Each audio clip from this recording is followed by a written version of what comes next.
My name's Hannah Colbourne. I'm 20 years old. I was born and bred in a village from Colbourne. I live with my parents and also I have one sister as well. Me and my sister obviously went both to the same school. We went to Westfield Primary School and Ainsdale High School in Colbourne. The schools were never religious schools. However, they did take us to church on Christmas and they did take us to church on Easter as well. Growing up with school was quite difficult for me. My sister was always the popular one at school. She always was surrounded by lots of people and lots of friends, but with me, I was completely the opposite and I was very, very shy and very withdrawn, and as a result later on from my school life I actually got bullied. It started in primary school but got worse in high school. When I left school I went straight into work. I worked in a nursery, so I do childcare as my job, and going into work was actually worse than going into school. I'm from quite a small family. My parents and also my parents' family as well, from both sides, are Christians. Growing up, me and my sister were never made to go to Sunday church. I think my parents sort of relaxed the religion a little bit with us. My mum, when she was 14, was confirmed into Christianity in the church. Being confirmed is a bit like reading Shahada, so when you're 14 you basically are testifying that, you know, Christianity is your religion, you believe in God. When I turned 13, I actually wanted to be confirmed into the church, but because we hadn't been brought up going to Sunday school, we weren't allowed to actually get that done. But I've always believed in a God. I knew that there was always one there. I always believed that. When I got told I couldn't be confirmed, that right, okay, I knew that I was going to follow religion. I knew that that was going to happen, because having that belief in God, you can't just switch it off. When you've got a belief, you've got a belief, and when it's as strong as maybe mine was, for example, you just can't ignore it, you have to pursue it.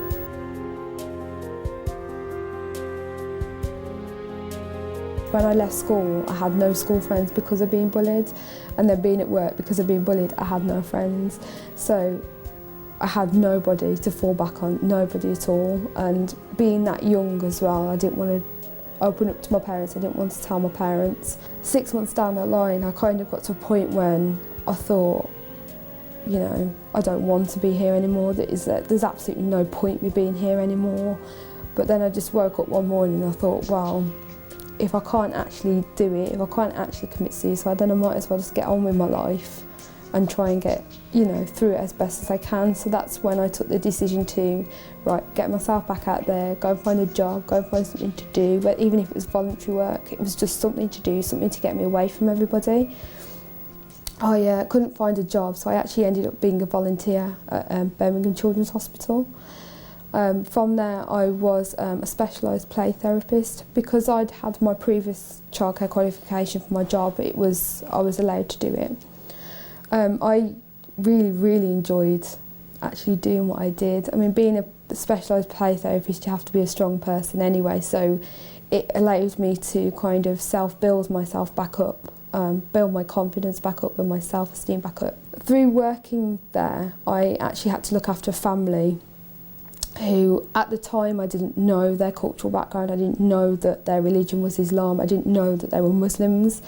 I didn't want to ask, but also because of the confidentiality policy. Through looking after this family, I then found that out and I started to, you know, really get quite close to them. I left the hospital about a year later and then got another job in another nursery, which wasn't planned, and I didn't really want to go back there because of what I'd been through before, but I was qualified to do that, and at the time it was my only option, it was my only way of work, it was my only way of money, and I've worked there for nearly 2 years now. I'm still there at the moment. Through obviously staying in touch with this family and through being a bit more curious, I suppose is the right way to put it, and through pushing myself to ask questions, I very slowly started to find out, you know, why they did things and about Islam and about Muslims, and I think they certainly helped me a lot as well, because although I was only there to take care of the family, it was having that ability to think, right, I can get up in the morning, I've got somewhere to go, I've got somebody to see. Because when you go through bullying, when you go through suicide, you don't want to leave the house, you don't want to see anybody, and it's a real effort just to even step out your front door and think, okay, let's just pop to the shops and buy something. That in itself is incredibly hard. So having someone to go and see, having someone to look after, took me away from thinking about myself all the time. It took me away from my problems, and I was focusing on somebody else for a change, and that, I think that definitely, was a massive, massive help for me.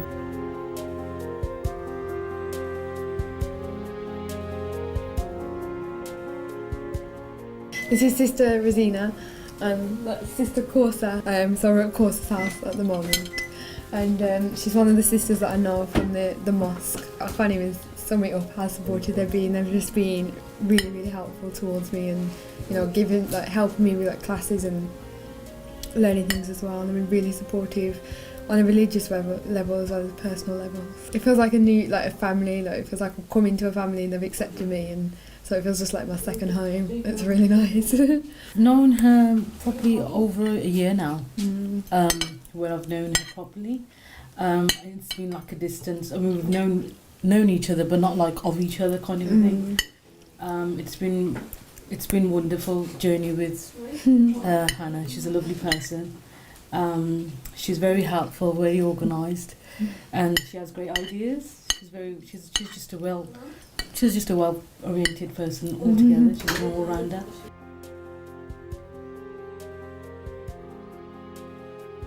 When I looked at the Quran and when I looked at the Bible, they were exactly the same in terms of the stories that were in them, the people that were in them. They were exactly the same. The difference was just how it was told. There was just such a connection. It just was really surprising to me that how many similarities there was compared to differences, and that it was really good for me because it didn't feel like I was pushing one thing out of the way and completely starting over again with something that completely something new. It felt like I already knew the religion. It was just being told to me more and in a more truer way. And through Muharram in 2010, I actually watched Muharram through some friends that I know, and they used to play the Nohas quite a lot in the house on Muharram. It was a different language to me. It was just kind of in one out the other. It never really meant anything to me. But I remember one day coming back from work and they'd got it on, and I walked in and I was like, what's this? What? I actually asked them to translate the whole Noha for me, which they did. And then I started questioning, well, what does that mean? What does that mean? And after they translated it and asked all my questions, I listened to it again, and I had such a strong connection because I was like, I actually know what it's saying. I didn't, but I actually felt like it was in English. It actually felt to me like, yeah, I know what it's saying, and I got that connection quite quickly. From that then, I really did, I started, my belief started, my faith started to get a lot stronger, and that same year I actually tried to do Ramadan as well. Although I never completed the full Ramadan, I think I did about 2 weeks in total, I still had that same connection. After doing that Ramadan in 2010, I actually really then persisted and really wanted to join in with everything. Again, I did the Muharram in 2011, and I did in 2011 as well, I did a full Ramadan, and from then I was like, yeah, this is what I want. I knew from completing the whole Muharram, the whole Ramadan and everything in between, I was like, yeah, this is me, this is where I want to be. And on the Eid of that Ramadan, my friend, my work colleague said to me, do you want to come and read Eid prayers, Eid namaz? And I was like, what's that? So I put my scarf on, she took me across to the mosque, she read the prayers, the Eid namaz prayers, and I followed her. And when we finished the prayers, she said to me, just sit here for a couple of minutes and just say whatever's in your heart. Don't say it out loud, just say whatever's in your heart, whatever is going around in your head, just, you know, just sit here for a couple of minutes and say it. And actually remember, the only thing I remember from that day, I don't remember what I asked for, what I said, I just remember crying. But it was a cry of relief, it was a cry of happiness, it was not a cry of sadness. And I just thought, that was then when I realised that I was where I needed to be. That me crying was, I found myself. One night after work, she actually took me to her Islamic teacher, and at first I didn't know why we were going, because I had mentioned to her before, yeah, I wanted to pursue this, but I didn't realise that you had to read a shahada. I didn't realise that you had to read anything. I just thought I can become Muslim because I want to. But she just explained to the teacher, look, she's done Ramadan, she's done Muharram, she's done Eid, and she's really, really interested. And the teacher was like, she needs to take a shahada, she needs to take it now, she needs to take it tonight. And I was like, okay, but what if? I then started to question, I suppose in fear, okay, if I take my shahada, I become Muslim, but then how am I going to tell my parents? How's my life going to be different? Have I got to give up alcohol? Have I got to wear a scarf? I've got to do... And she said, stop saying what if, just read your shahada and you will know your path. You will not have a struggle, you will not fear anything, you will be fine because God will be with you. So I took my shahada on October the 5th, 2011, so it's just been 6 months now. Taking your shahada is not something you could describe, it's not something I can say, I can describe my feelings. All I remember is that I was so happy, and I felt surrounded, I felt like I was home, and I felt like everything that had happened in my past lives that I've been through, the bullying, the suicide, everything, I was like, it's gone. It's completely gone, and it doesn't matter anymore. It doesn't matter that them people hated me.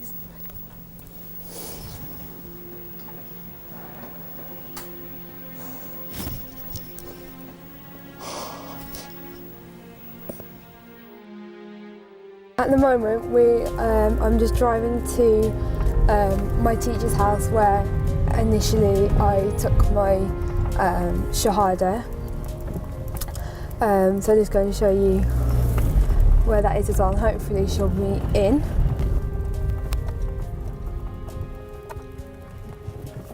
This is the house where I took my shahada 6 months ago.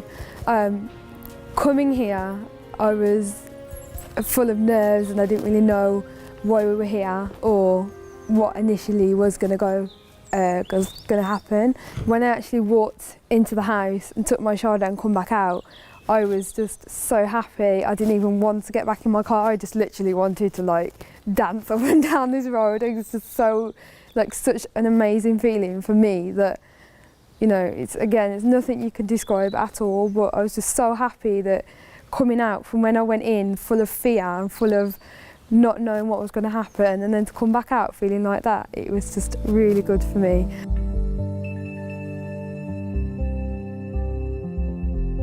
Hannah, I knew of before she came to visit me.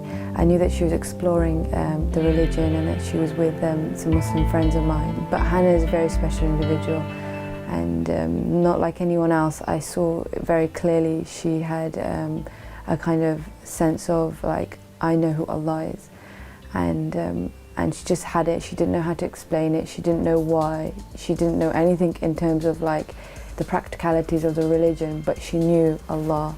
She just knew herself. And I said to her that, you know, whether you do the shahada today or not, you're Muslim because your heart's declaring it. So it's just a matter of your tongue to declare it. What Hannah's taught me more than anything is like the reverts or the converts are like stars. You know, like you look at the way the companions became Muslim.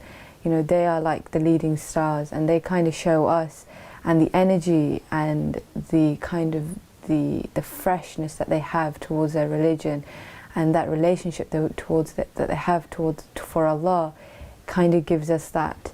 It revives our faith, and we take our faith for granted. So there's no difference in the sense that our iman is, we both have iman, and they don't have less than us, and we don't have more than us. But what they do have is that they show us this beautiful relation to Allah, and it shows us that how do we know if we were born out of Islam that we would come to find Islam, especially someone like Hannah who's been through what she's been through and still to find faith. So, you know, you just show us that they understand and they appreciate faith and the reality we're living in better than we do.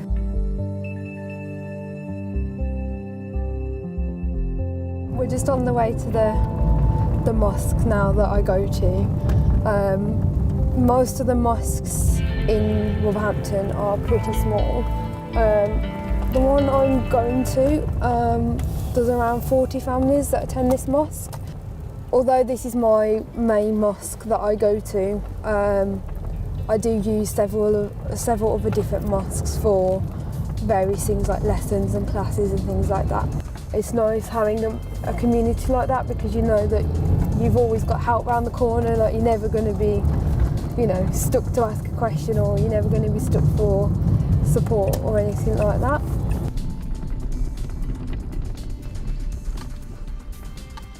My name is Shia. I'm a trustee of this mosque, and I know Hannah about 3 years back. She used to come our friend's house, and we used to meet there, and we used to discuss about Islam. And I said to Hannah, we are practicing Shia Muslim, but I'm not asking you to practice as a Shia. This is the Quran, this is the supplication, this is the books you read, and Allah will guide you to right path. And you can choose whatever you want to do. All the Muslims, they believe that after the death, they want to go to Jannah. And if you ask them about the non-believer, they say they will go to hell. But I asked them question, I says, who make you born in Muslim family? He says, Allah subhanahu wa ta'ala. I says, who, the non-believer, who made him born in non-believer family? They says, Allah subhanahu wa ta'ala. I says, where is the justice of Allah subhanahu wa ta'ala if you, after that, you go to Jannah and non-believer go to hell? Where is the justice? Even this time now, our Muslim brothers, we don't know why we are believing in Allah or why we are Muslim. Newcomers, they do research and they have more knowledge than us.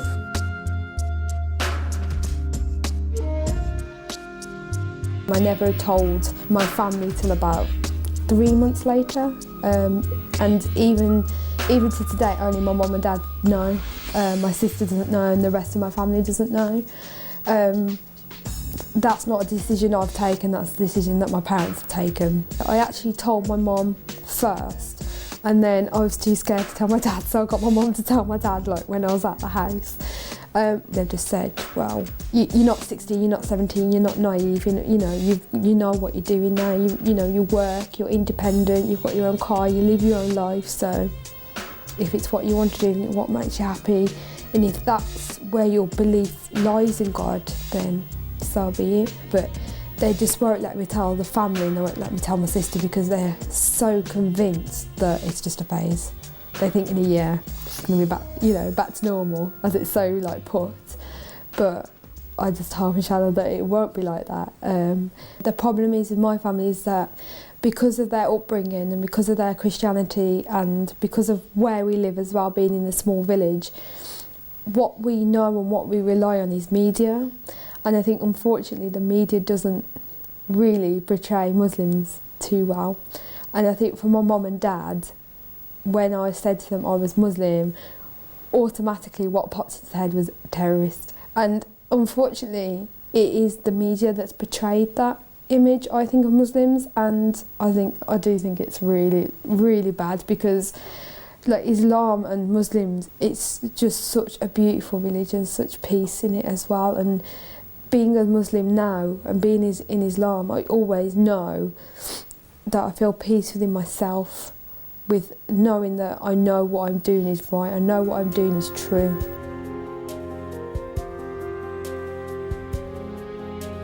A lot of people do ask me that because I say I'm only 20 and people are like, you're a bit young, aren't you? You've become Muslim already, you're a bit young. But to me, you can still enjoy your life, you can still enjoy yourself. Teenagers nowadays, when you look at the Western way, they see themselves as enjoying their life, going out, clubbing, drinking. That's how they see enjoying their life. And again, like I said before, to me, you can do so much more, and you can enjoy your life without intoxicating your body like that. You can do it without, having alcohol, without smoking, without, all this. You don't need that to have fun. You don't need that to live your life. Yeah, I've become Muslim. Yes, I'm 20. That doesn't mean I've stopped enjoying myself. I still enjoy my life. I still socialise, but it's done in a way where I know what I'm doing, and I have so much more belief in myself and so much more confidence in myself now, because I now feel like I've got a path to follow, I've got a path to take, I've got a journey to take, but it feels stable and it feels like I'm in a guidance, I'm always walking with somebody. I'm not walking alone anymore, and that's the difference. That's the biggest difference for me. And now that I've become Muslim, I just feel like I have power in myself, power in the fact that my prayers are answered, my questions are answered, that there's somebody with me all the time. And that doesn't mean like a physical human being.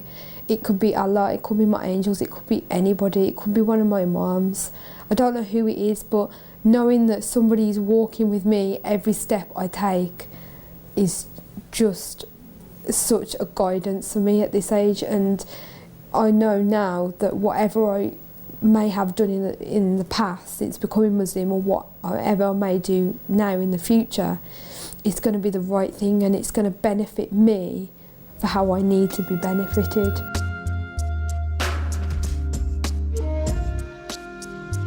I definitely see Muslims as Muslims. I think every Muslim is a Muslim. They're the same, regardless of all the secting and the Sunni and the Shia thing. I actually know Muslims from every single sect that you can possibly think of. Sunni, Shia, Wahhabis, I know everybody. Again, that is through having my first sisters and then having them to give me contacts, and then having them, you do pick up a lot of people along the way. I just think at the end of the day, if I know myself, if I know what I believe in, then that's it. That's all you need to know. You've got to be very strong.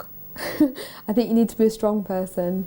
But with the secting, I think it's just, at the end of the day, it's just a name, it's just a word. It doesn't mean anything. Muslims are Muslims on a whole at the end of the day. I would never say Sunnis are wrong, Shias are right, vice versa. I would never say that, and I don't believe that. But for myself, Shias are right, and that's myself. But I would never go out there and say, oh, well, you're wrong because you believe this. I would never do that, because I don't see them as wrong. So with Christianity, we've got Catholics, we've got Protestants, we've got Church of England. I would never say one of them's wrong, one of them's right. I wouldn't. At the end of the day, you believe in a God, all you're doing is just following your path to Him. That's all you're doing. You're not, there's no right and wrong path to God. You believe in God, you're following your path to Him, end of.